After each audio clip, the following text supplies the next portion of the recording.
What if I just kept my hair like this today? In this scrunchie. You know how much Katie loves a scrunchie. You'll get all the boys. Will I bring them all to the yard? My eyes are watering.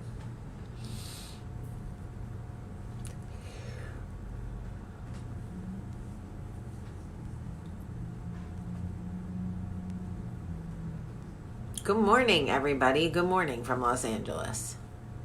Downtown Los Angeles. I'm wearing a scrunchie. Can't really see. It's gray. What is that, velvet?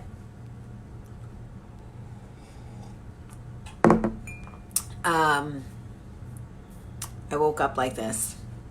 I woke up like this. I woke up like this. I love a scrunchie. Katie makes fun of them. She's not an 80s girl, okay? She was probably born in the 90s or like the 2000s. Kate, when were you born? 88.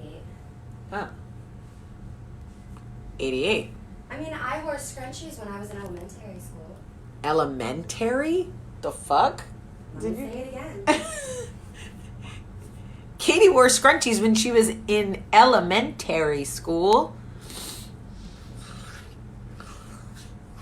She's very proper, okay? She's probably British and just not telling me. Ow, my back hurts. I love a scrunchie. I don't care what anybody says. Oh my God. I'm old. Rhonda said she was graduating in 88. Help me, Rhonda. Help. Listen. I went, I don't care. I love a scrunchie. You think I care? I don't care. She really loves a scrunchie too. She probably wears them when I'm not here. She probably does double scrunchie ponies. Okay, so for those of you who follow me on Instagram, I posted something yesterday that I really wanted to talk about. If you don't follow me on Instagram, you should. Jamie P. Sullivan. It's a little racy, but so fun. Somebody could post my Instagram link in the comments. Tracy goes, I graduated high school in 88. Katie could be my kid. You'd like her as a kid, too. She's very clean, and she listens. She's good. Really good. She takes really good care of me when I'm here. So I feel like, okay, if you can see my boobs, somebody throw up a deuce. So anyway, I posted something on Instagram yesterday that was talking about the honeymoon phase, saying how it isn't a phase, how it is either how you treat the person you're with or it isn't. And I thought that was really interesting because we've all kind of let each other off the hook by saying, that it's a honeymoon phase, right? Like the expectation that you will pour into the person that you're with or lift them up or make them feel beautiful or have really good sex or all of those whatever is that it's a phase and that these things last a certain amount of time. And then we're kind of let off the hook when we become complacent because that was just a phase. And the thing that I posted challenged that to say, no, it's only a phase if you're sort of pretending to be that person and then you go become the complacent asshole you really are. Or you really are the person who wants to pour into your spouse every day or significant other every day and lift them up and make them feel beautiful and make them feel loved and have really good sex and make out and do all these things because that is the kind of relationship you want. And it got me thinking, is it a phase? Is it a phase? Jennifer, that's not how you spell my name, boo. It's not Jamie Sullivan. It's Jamie P. Sullivan, and it's Jaime. But that's okay. My mom had to be difficult and spell my name wrong. And it really made me think about, did we create this saying, honeymoon phase,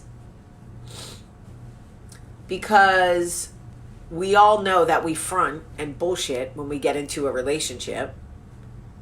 And then at some point we relieve ourselves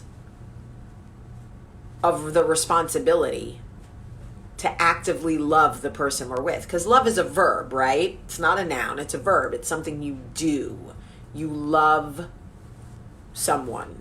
You love them well. You love them. And it's exactly, same goes for friendship too. When you first make a friend and you're really engaged and you always include them and want to see them and all of those things, and then suddenly, you know, those things fall by the wayside. It's kind of like, have we accepted the notion of a honeymoon phase just to let ourselves off the, like, to do the most in the beginning, and then when we decide we want to do the least, it's kind of like, well, it was the honeymoon phase. Well, is that an excuse? Is that kind of bullshit? I don't know. Because there are people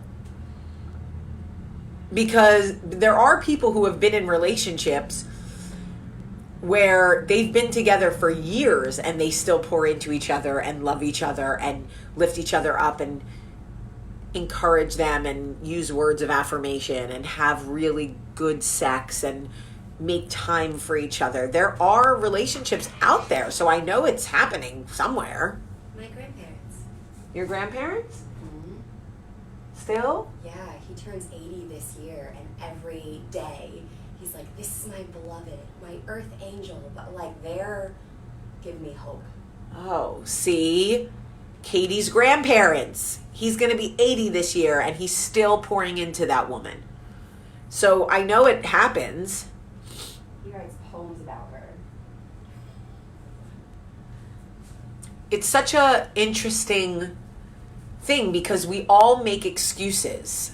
Like, why do we get married and insist on monogamy if we all know we're just going to become complacent, lazy lovers? Why do we do that? Why don't we all just stay single, breed with the people we want to make babies with, like, do that, find good partners to have children with, but like, be with who we want to be with? Why do we insist on the institution of marriage, knowing that we are all going to become lazy lovers? Complacent, boring, lazy, whatever. I'm just saying, it's just a conversation. I'm not arguing whether we should or shouldn't get married or should or shouldn't whatever. I'm just asking. Like, I just don't understand why we do that to ourselves. And it's almost like people who are single are always like, oh, you give me hope. I'm like, hope for what? Hope, like what? Like, what is the fucking end game? What is the goal? What is the win? Is it marriage? Really? Like, it still baffles me. Now, keep in mind, admittedly, I am not a wired person for monogamy. I'm not a wired person for, because we are not animals. Well, you spelled it C-U-Z, so that's arguable.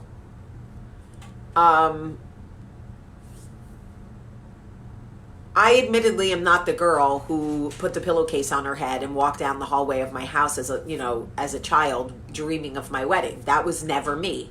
I never needed that. That was something that Michael really wanted. It was important to him. So, okay, we're getting married because God says so. Well, God also says not to eat shrimp, June, and I feel like you probably eat shrimp. I mean, I'm just keeping it 100. We can't pick and choose what God says and then we go like, but that's a big one. Okay, well,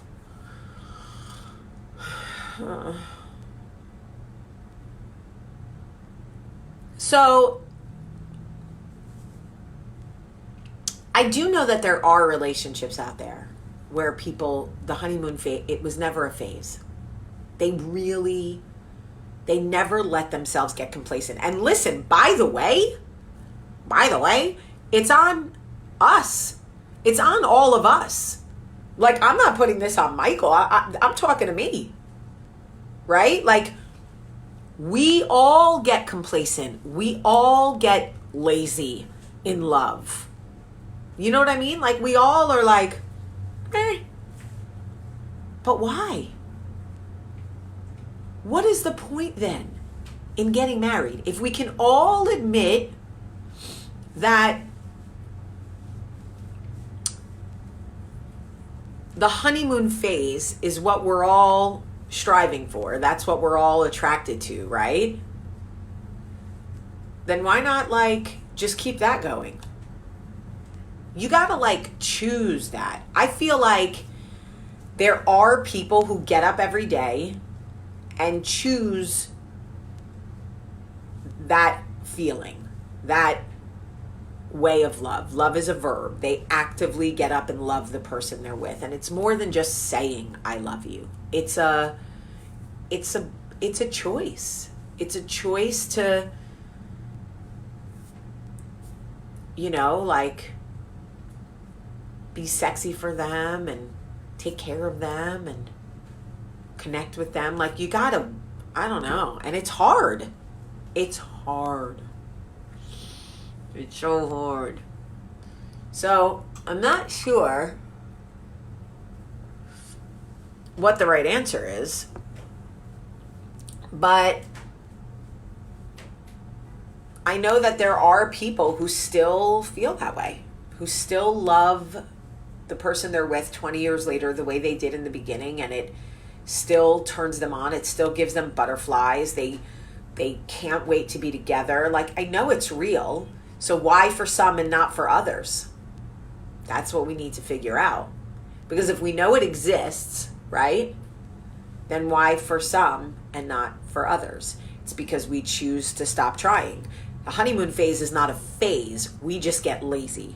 And that's a fact.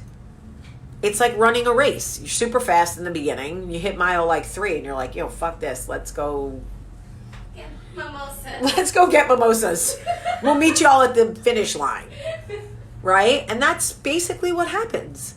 Is in the beginning, it's, you want to make the effort. Just be honest. You want to make the effort. You want the really good sex. You want to look sexy. You want to do all of those things. And then you hit a point where you just don't feel like doing it anymore. And I'm not talking about people who have illness. I'm not talking about people who have depression. Like, obviously there are exceptions, but I'm talking about just like the norm. Just the norm. Why? I just don't know why we do it to ourselves. Oh God, I gotta like start blocking everybody. Where are all these people coming from? Honestly, it's really bizarre to me. It's just a conversation I'm interested in having because I don't know. And there are people who actually want to make, but I'm saying I get that we get comfortable in relationships, we get lazy, but my whole thing is why? If we center our whole life around getting married, that's the thing that everybody expects from us. Marriage is the fucking life goal for women. Get married, get married, get married. So if that's the one big thing in our lives that everybody's waiting for, including most of us, why is that the one thing we get lazy with? It doesn't make sense to me. James, we get it. James, we get it. You and Rebecca have something very special. I don't want to watch you and Rebecca. That's private. Those are private parts. I'm just saying, like, if marriage is the mecca of what we put on ourselves, right? That's like the thing that we start telling. I mean, even I'm guilty of it with my own girls. I find myself saying, like, gosh, Charlie, you better find a, you better marry a man like your father who's going to let you be exactly who you are, blah, blah, blah.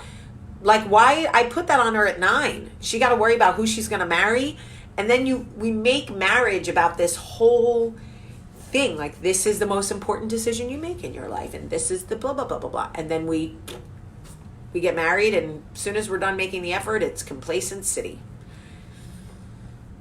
Soon we start having sex once a month. Feels like a chore. I don't know. Something to think about. I'm going to be thinking about this. All right, I have to get ready for work, but okay, so Veronica says, we find out it's not the fairy tale we thought it was going to be, but who told us that? Who told us that marriage was a fairy tale? How could you possibly think living with a member of the opposite sex, who we know is fronting basically the first 6 months of the whole thing, is a fairy tale? I don't know. But I need to really think about it, because I don't know. Sticking to my ribs. All right, I love you guys, and I'm going to read your comments in the Uber because I need to see what you guys are saying about this. I love you. Have a great, great day.